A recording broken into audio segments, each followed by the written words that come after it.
Good morning, good morning, good morning, and welcome to another episode of On the Couch with Creatives. I say good morning because I'm here in the UK, but good afternoon or good evening if you're anywhere else in the world. I'm Melanie Perry. I'm Julie Hydemew. And this is On the Couch with Creatives. Fans of the show will know that we're part of the Creatives Group, the private network for creative professionals everywhere. Together, we help you to create at your best, connect you with like-minded individuals, and therefore help you to grow your creative business. That sounds like a good idea to you and you'd like to find out more? Please don't hesitate to reach out to us after the show. We'd be delighted to talk to you. But right now it's time for On the Couch. So Julie, who do we have on the couch today? Today we are talking to Mike Davis, a color grader in the film and television industry for many years now, and he's worked for Pinewood Studios and Warner Brothers, and he works on feature films and some huge ones, such as Barbie and Mission Impossible 7 and 8. Color graders are among the highest paid individuals in the post-production process in the film and television industry. So very important people, really. Let's get him on the couch. Hello, Mike. Thank you so much for joining us on the couch. Lovely to see you. Hello. Thanks for inviting me. Nice to be here. Well, let's kick off. What exactly is a colorist? For those out there who do not know what colorists do, could you give us a brief description of exactly what you do? Sure. So a colorist is someone that the easiest way to explain it is it's like photoshopping moving pictures. Colorist is someone that adjusts the like exposure, the brightness, contrast, color balance of shots in a movie, in a TV series, anything video related, so that those shots, when cut together, appear smooth and they kind of the look of the image flows, and you even out changes in lighting and exposure. Like if they're shooting outside during the day, for example, the sun changes and the clouds come over, so you have to even that out because obviously what they're shooting is not in sequence with how it's finished. So that's one side of things, and then also you grade it so that it has a particular look that is in keeping with the story, the narrative of whatever the piece is, to kind of enhance the emotional impact of whatever's going on in the scene. So basically, if you're working on a horror movie, you don't want to bring bright orange sunlight into the picture. Not often. Like you wouldn't want like a romantic. You don't often have romantic comedies that are like really dark and moody and gritty, and like there's drain all the color out of everyone's faces, so it looks like they're having a laugh and then someone's being murdered in the next room. You kind of want, the kind of if it's like a light, if like the tone of the thing is like light and fun, then you kind of want the colors and the image to reflect that. If you when you're color grading, how much?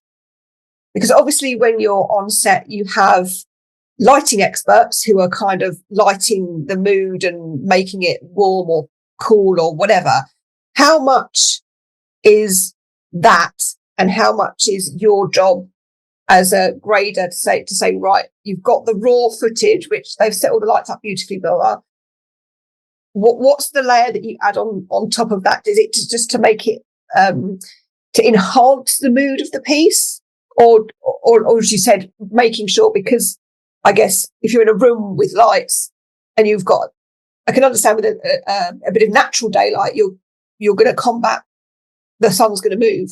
Mm. But if you're in a closed set or a warehouse with green screen or whatever, and the scene's lit in a particular way, what is then your job to add to that? Yeah, sure. Like where does the line between how is the set?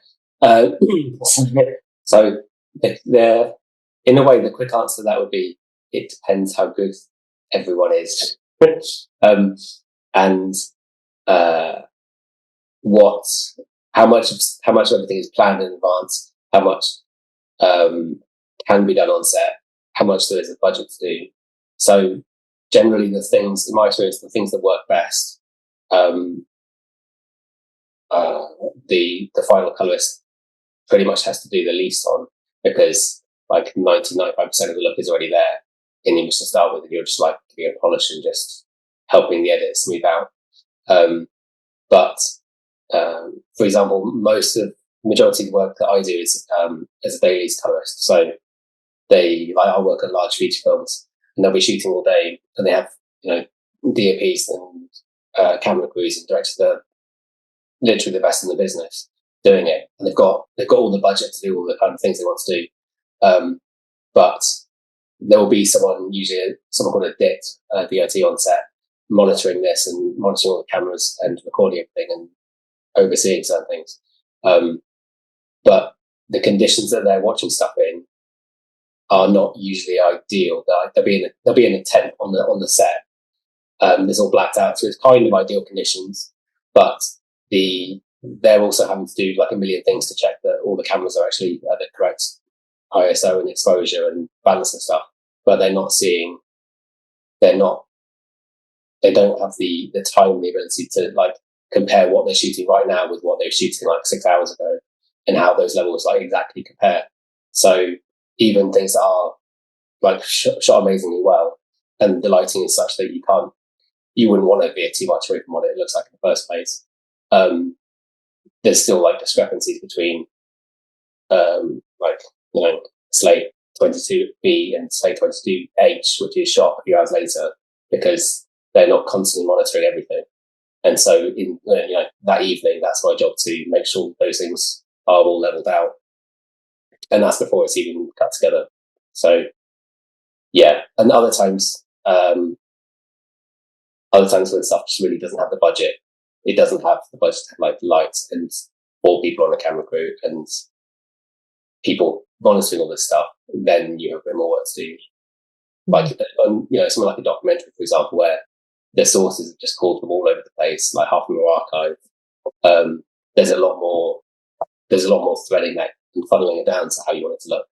So it really depends what the budget is, what the budget of stuff is, and whether someone randomly changed their mind at the last minute and just veers off and goes mental, decides they want it to look a bit different. Yeah. Then it's a bit of a mess.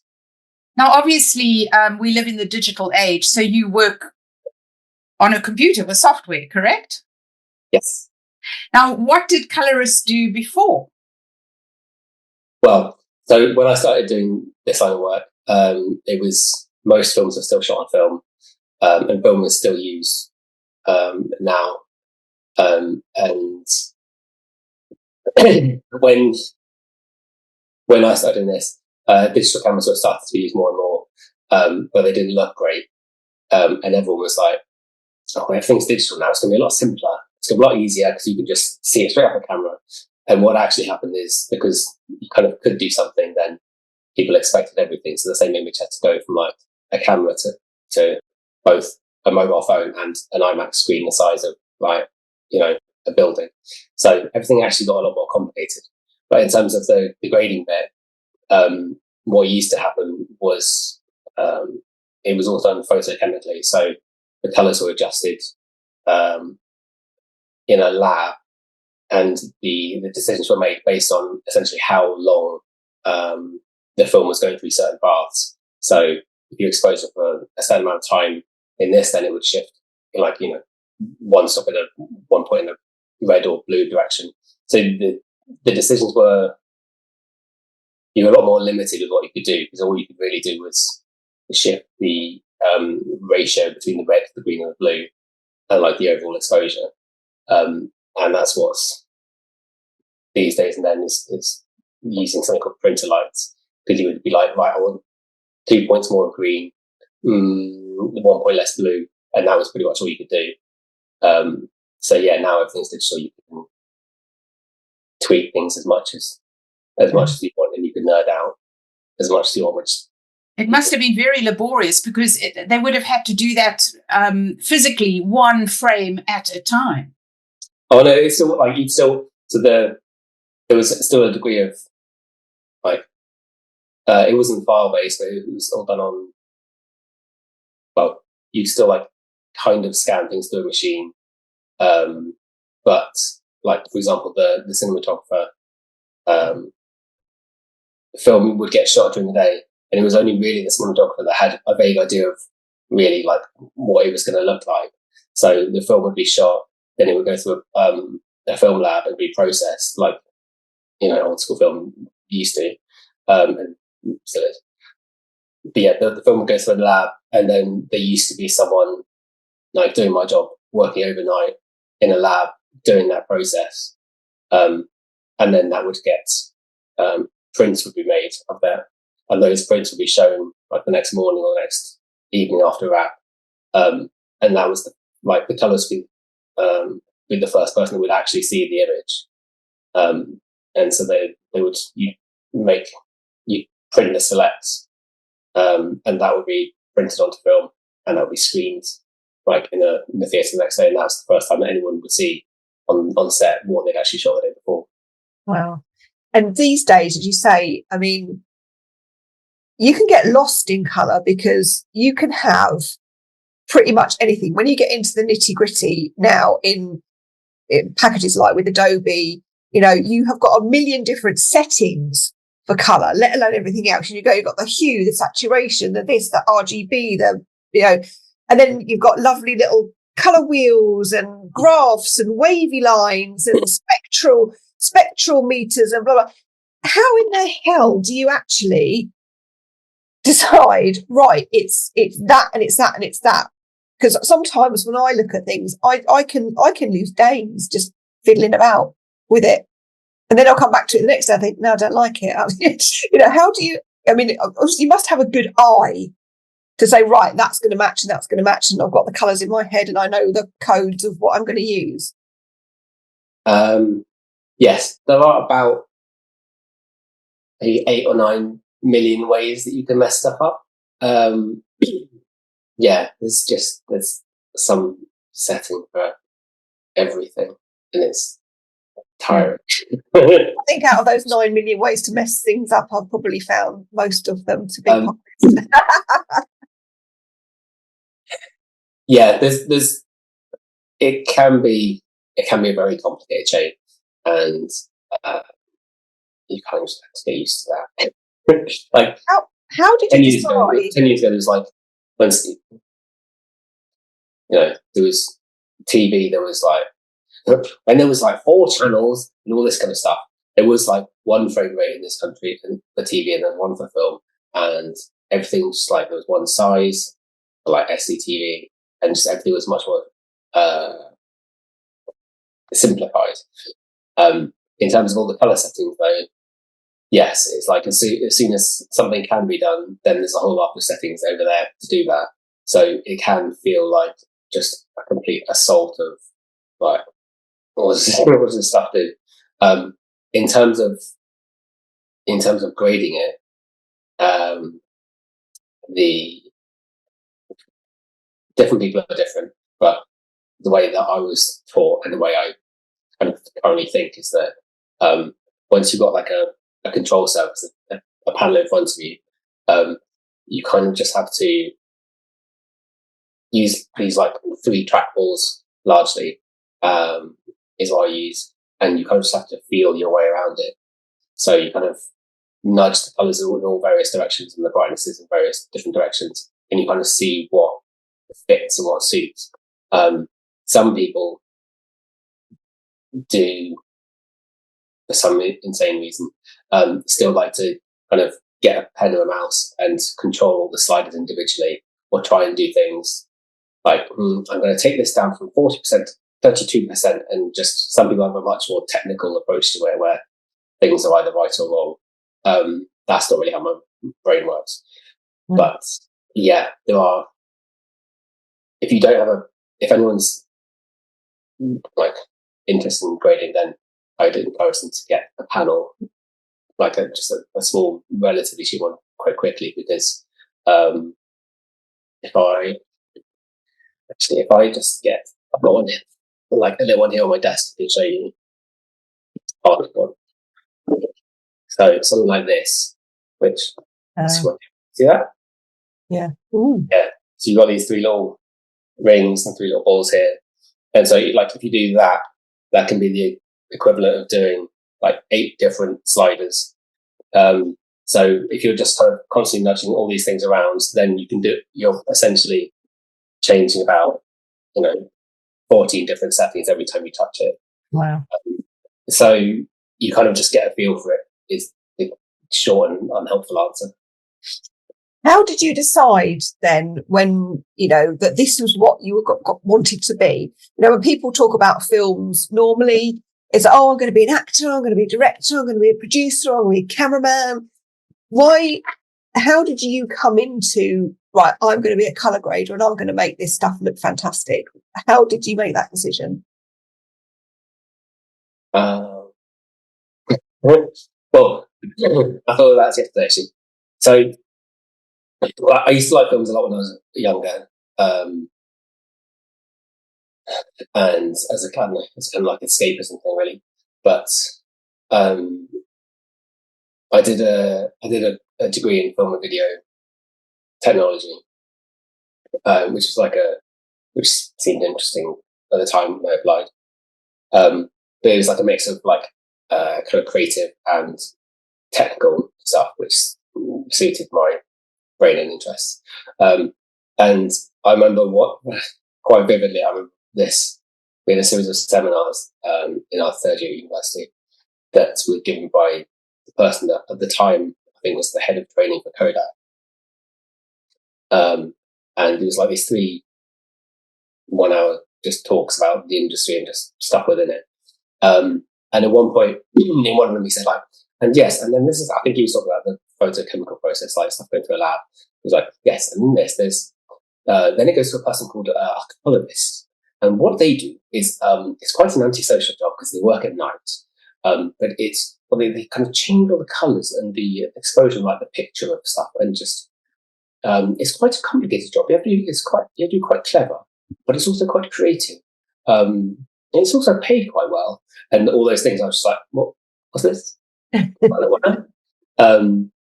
And that kind of stuck out. I was like, I made a mental note, like, okay, that seems reasonable. And then he just carried on with his talking about it. So I kind of had that stuck in my head. And then I finished university and did what I think a lot of people that just generically liked film and TV and wanted to get into kind of and tried to get jobs in production companies, and unsurprisingly discovered that every 3rd person in the world is trying to do the same thing. But then I tried to get, I went and lived in Vancouver for a year and ended up kind of running one of the projection booths in the cinema downtown there. And so got a lot of film handling experience, cutting together film reels to be shown and projecting them. And then got a job, got an entry-level job when I came back here in a post-production house and ended up working my way up. But I kind of had that, when I was flailing around deciding what to do, I still had that memory back of that one particular job that seemed quite interesting.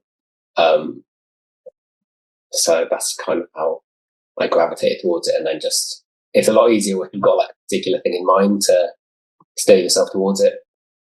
So that's quite helpful. You worked for Pinewood Studios for quite a few years, didn't you? Yes. So I got a job there, doing a bunch of stuff. I was there for 5 years. So Pinewood and Shepperton. So I was working across both. The reason I was hired was to work in their restoration department. So there's various kind of avenues of colour grading. And what I was doing was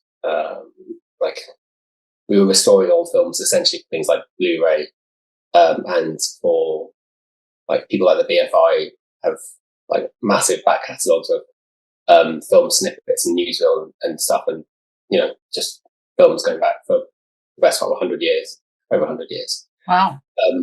So we would get bits of film and scan them. I would polish them up to make them look halfway decent.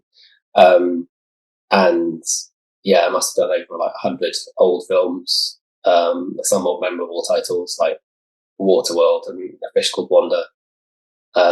So some went on Blu-ray, some went on like various company websites, some were just for like stock images that companies had bought clips of, so we had to scan them in a high res and deliver them. And we did some finishing for a few finishing things for like TV and features. We did a few of those. So there's quite a mix of stuff. And also at the same time, there was, because it's Pinewood and Shepton, new films being shot there. So I was doing the dailies, which is like the on-set type stuff. So yeah, a mix of stuff.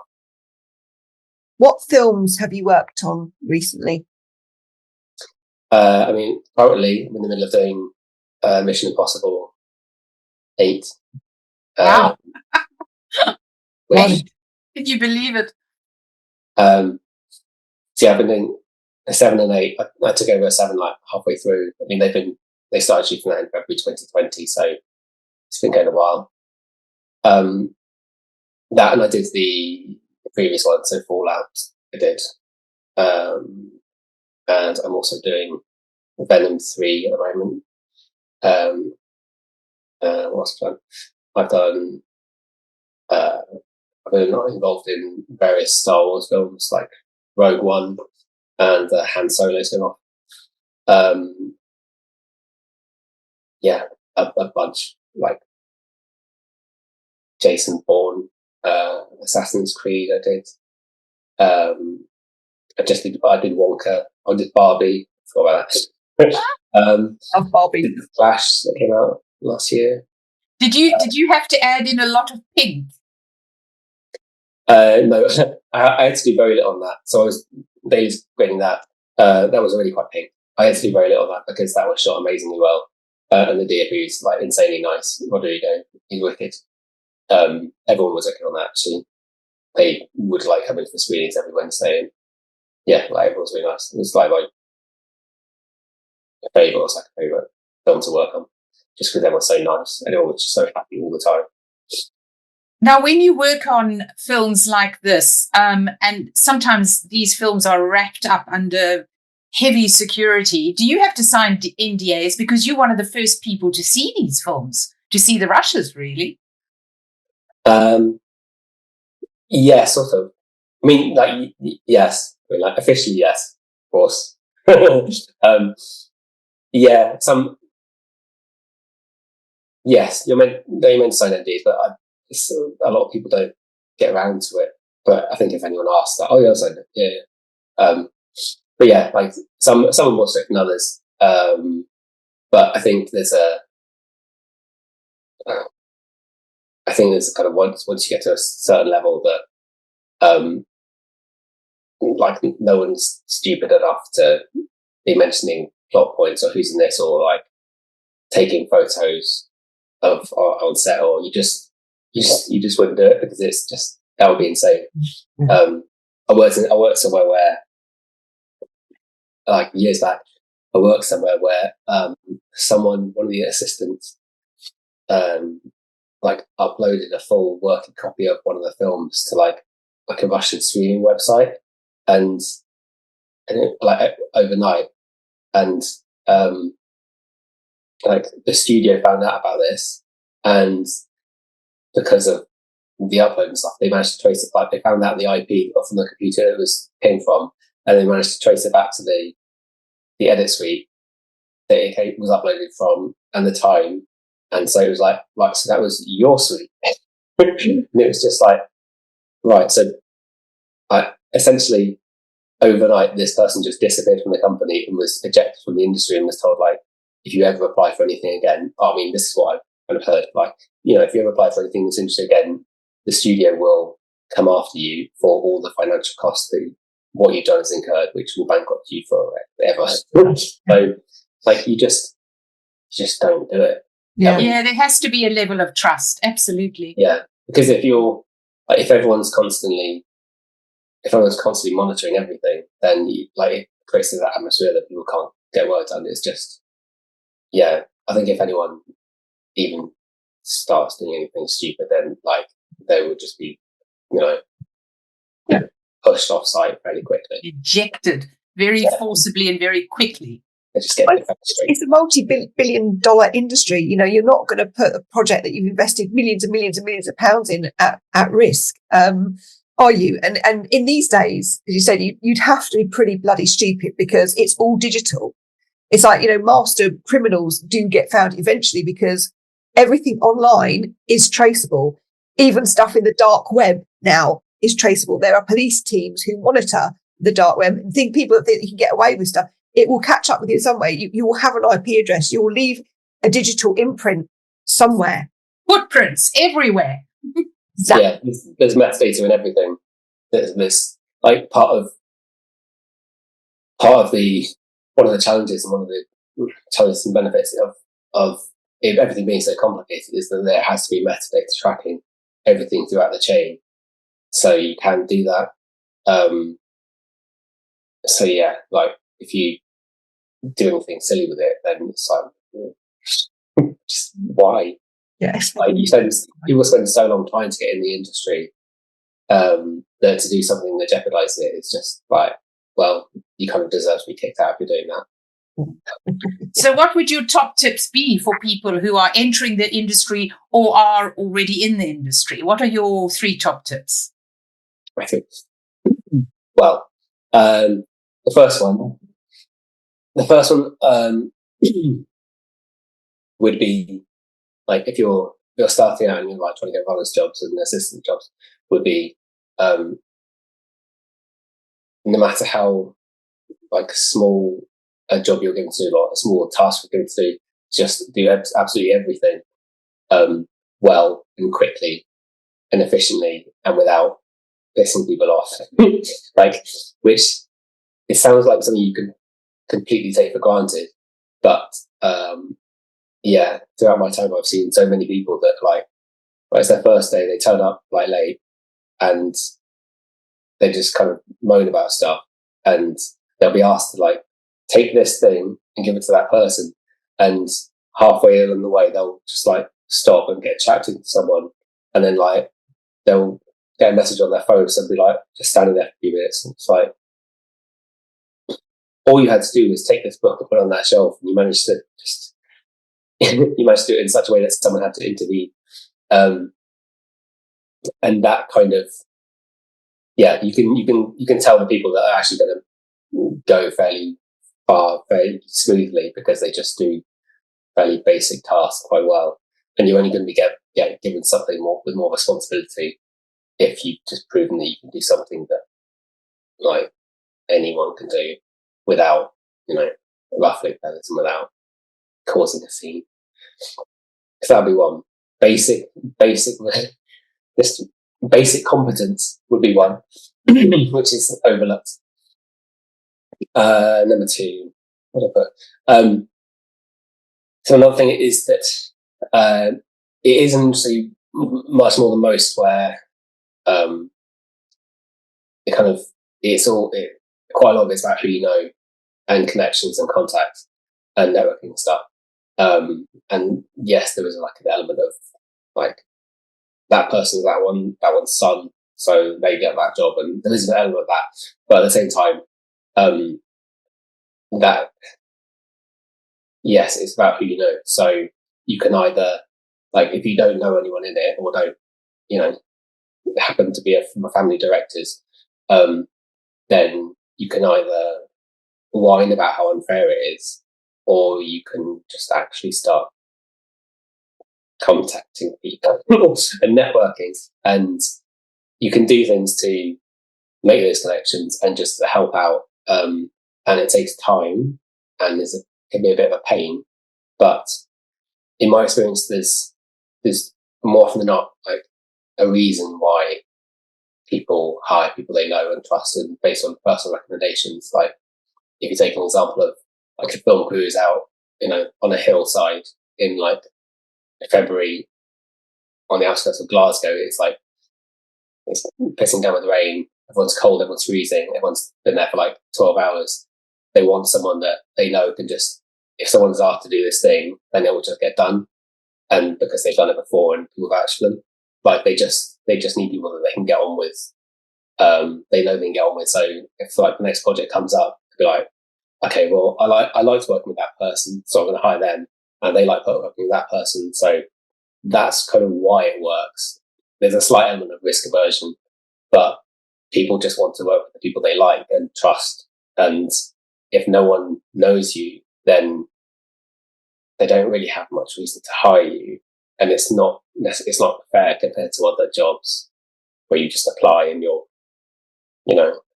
but I've got this on my CV. I'm qualified. And it doesn't really work like that because, you can be the most qualified person in the world, but everyone could still just hate you.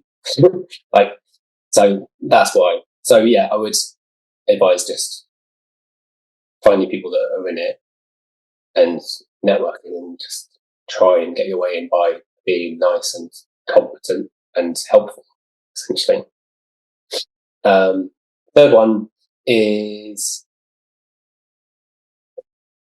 you use a bit of initiative and essentially try and learn things before, like if you want to get a job, try and learn as much as you can in the things that you would be doing in that job before trying to apply. Like, if you want to make films, don't wait until you're going to get a job as a filmmaker, because that's not going to happen. Like, if you want to make a filmmaker, then go and make some films, like demonstrate you can do the thing that you want to be hired for. There are so many free tools to do, everything in this now. Like grading wise, you can download Resolve for free. You can go online and get there's just hours and hours of masses of training and free courses. You can learn all this stuff to a certain level, like to a good enough level to get, a foot in the door. You don't opportunities come up like at the last minute, and you don't want to be the person that's like, we need someone to do this, and you're like, oh, I can do that if you train me all on how to do it. No, that's doesn't how it works. Like the number of people I've known and worked with that complain they don't get given projects to do, or they don't get promoted, or they don't do this and do that, and then they complain like, well, I haven't had the training on that. It's like, you've been sitting in front of the computer that does it for the last 4 years, like just on your phone. You could have taught yourself 5 times over in that time. So you need to have a bit of initiative to just learn everything that you can before it's needed, or like at least the basics of it. You can't really sit back and expect everything to come to you. Not at all. They're great tips, and that works as well in business as well. You can't go at things and have just a God Almighty sense of entitlement. It doesn't work. You need to be curious, learn the stuff, as you said. You need to be able to be willing to do stuff to a high standard within a reasonable time frame, something that in business I find that people seem to find quite difficult, especially youngsters. And it's like, you're not doing yourself any favors, because we've all said in the networking environment, and it's such a cliche and everyone says it over and over and over, but it's true. People will work with the people they know, like, and trust.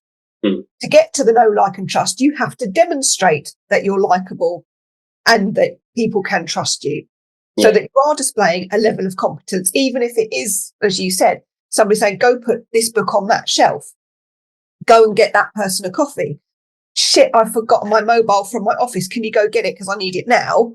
And not get sidetracked on the way or think, oh, this is beneath me. Because when you first start out in the industry, you have to be prepared, no matter what, even if you're working in an office worker, you need to be able to do the low down things so that people then build up a picture of you and say, actually, yes, she's really good or he's really good because I've asked them to do that thing. They've always done it. They've done it on time. They've done it when I've asked. That person's reliable. I'm going to get them back in. If you let people down, if you give people grief, if you're going to moan and carry on and be a right old misery, you're not going to work again. It's just that simple. Yeah. People don't want to be around people like that. And people... Mike's a bit different what you do, Mike, because you work on your own, don't you? You're this little night owl sitting in a cave through the night hours, aren't you? A bit. Most of my work involves going and sitting on an industrial estate in a dark windowless room by myself. I mean, there are other people I work with, but yes, there's less opportunity to annoy people, which is disappointing. But yeah, like another element to that is that like if you're given little jobs to do, don't over engineer them. It's like trying to show off. Like I've come across countless times where it's like, can you do this? And you're like, yes, I've made a spreadsheet and I've colour coded it, and it's really clever because you've got all these links and stuff. What, Matt? I don't need that. I needed it done like 3 days ago in the way that I asked. Just you're not going to impress anyone by sucking up in a way that Exactly. It's like know your audience, isn't it? When someone asks you for something in a certain way, just do it in the way that they want. Absolutely. Right. It's that time, Julie. It's that time where I get excited. Going to get my cards out. Well, Melanie gets excited, Mike, and our guests sort of look at her with absolute dread. What on earth are you going to be throwing at me now? Just might have to give my account sort code, isn't it? Right. Go. We're going to. This is the on the couch bit of on the couch, Mike. We're going to get inside your psyche. That beautiful brain of yours. Okay. I'm going to ask you. I'm going to run my fingers along the cards. I'm going to ask you to pick a card. So just say stop when you want me to pick a card. It's like tension. Oh. Right, stop. Oh. Okay. This one here. Let's see what you picked. Ooh. This is quite a good one. Not particularly necessarily for you, but for what we've been talking about anyway, especially in the film industry and the youngsters that come into it. I think they're going to be hits overnight. But you picked ambition, the value of ambition. Right. And as we're creatives, we're going to ask you some creatively questions about what you think about ambition. So, Mike, what does ambition mean to you? First of all, what does it look like?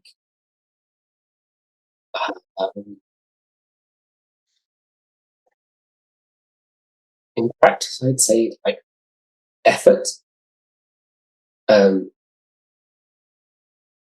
Yeah, the people. I don't know. I'd say effort, because the people that have ambition generally have an end goal in mind and are trying to get there instead of sitting back and seeing what happens. So, yes, they generally apply themselves a bit better. Yeah. You kind of have to be a bit careful not to. So, I've worked quite a bit in post-production houses, and there's kind of like an unspoken hierarchy of people. I mean, there is like a literal hierarchy because it's like assistant person does it, but you have to be a bit careful with that, because you have to also be patient. You can ruffle a lot of feathers by thinking like, exactly like you said, I'm better than this. I know how to do that job. And you don't want to fall into that trap, because then you rub people up the wrong way and then you never get anywhere. But generally, like people that are quietly ambitious, I fully admire, because they apply themselves a bit more and use a bit more initiative and just learn stuff and think a couple of steps ahead. Like, right, if I'm going to do that, I'm going to need to know this, so I'm going to learn this. But then you also meet the really cocky ones that are like, I'm going to be in charge of this, and just try and go around other people, and that just they get hit with a stick. So it looks like effort, and also a bit cocky, a bit cocky, and the people who like the effort. Yeah, it depends who I have in my mind first.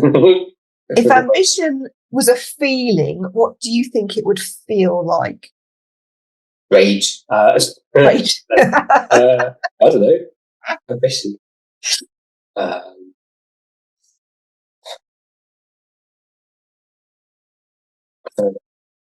Like the fiery character from what was it? Is it Inside Out, the Disney movie, with all the emotions, and the one fiery one that keeps blowing up. What do you think it sounds like, Mike? If it had a sound, what would it sound like? I don't know. There's no wrong or right answer to this question. Just whatever you Whatever feel comes like. into your head. What's ambition sound like?